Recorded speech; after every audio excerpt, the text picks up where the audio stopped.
ভেন্ডি আলু সবজিটা আমি করে নিই, যে জিরে ফোড়ন দিয়ে দেবো।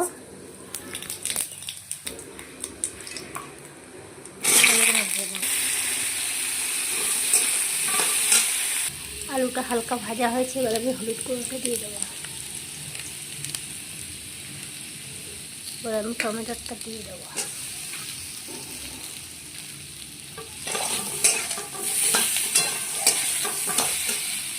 এবারে আমি নুনটা দিয়ে দেবো, লেগে যাচ্ছে বলে হালকা জল দিয়ে দিয়েছি। এবার আমি জিরেটা দিলাম, জিরে গুঁড়োটা।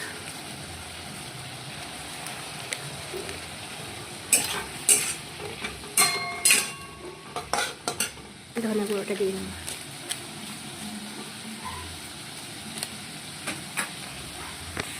তো আমার ভেন্ডি আলু সবজির মশলাটা সব দেওয়া হয়ে গেল। ভেন্ডিটা শেষে দেবো, একটু কষানো হয়ে যাবে।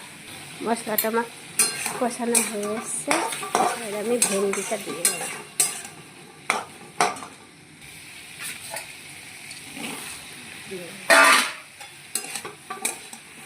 এইভাবে ভেন্ডির ঝোল হালকা করে, হালকা মশলা দিয়ে, জিরে, গোটা জিরে, তেজপাতা ফোড়ন দিয়ে বাড়িয়ে করে খেয়ে দেবো, সেই স্বাদ লাগে।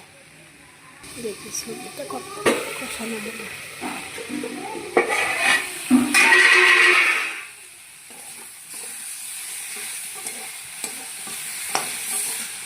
সবজিটা কষানো হয়ে গেছে, ঝোলের জন্য জল দিয়ে দেবো।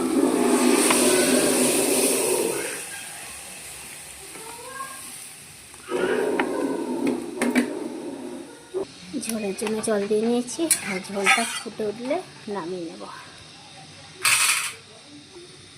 সবজিটা আমার হয়ে গেছে, এবার নামিয়ে নেব। তো আমার জিরে ফোড়ন আর তেজপাতা ফোড়ন দিয়ে হালকা মশলায় ভেন্ডি আলু ঝোলটা করলাম। তো আমার মতন একবার এইভাবে বানিয়ে করে খেয়ে দেখবেন, সেই স্বাদ লাগবে। একদম হালকা মশলা।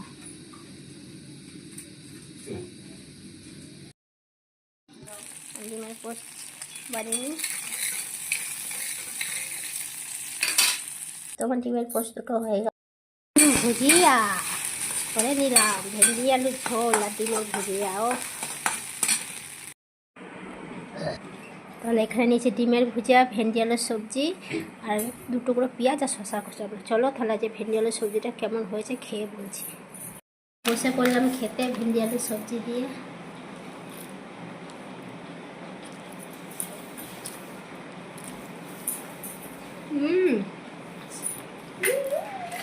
নতুন সবজি এখন গরমে মানে হারা হারা।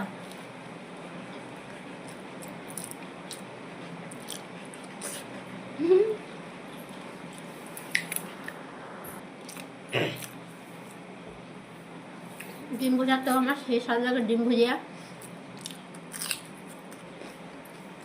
সাথে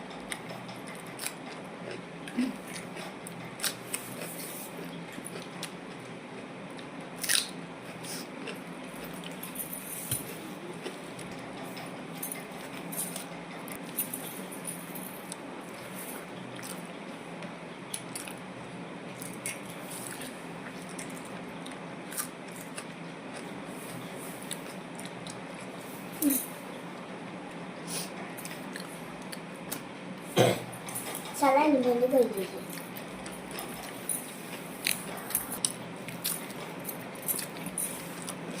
আমার সবজি, নতুন সবজি ভেন্ডি আলু সেই মজাই লাগে। এমনি তো ভেন্ডিটা ভালোই লাগে, পাতলা ঝোল।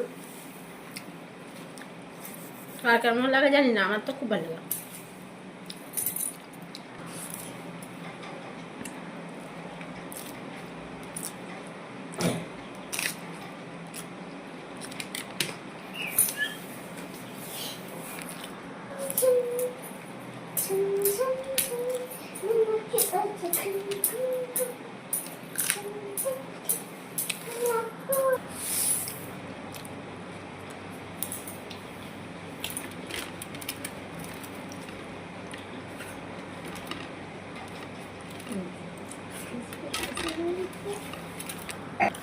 তো আমার মতন সবজি দিয়ে মানে এক থালা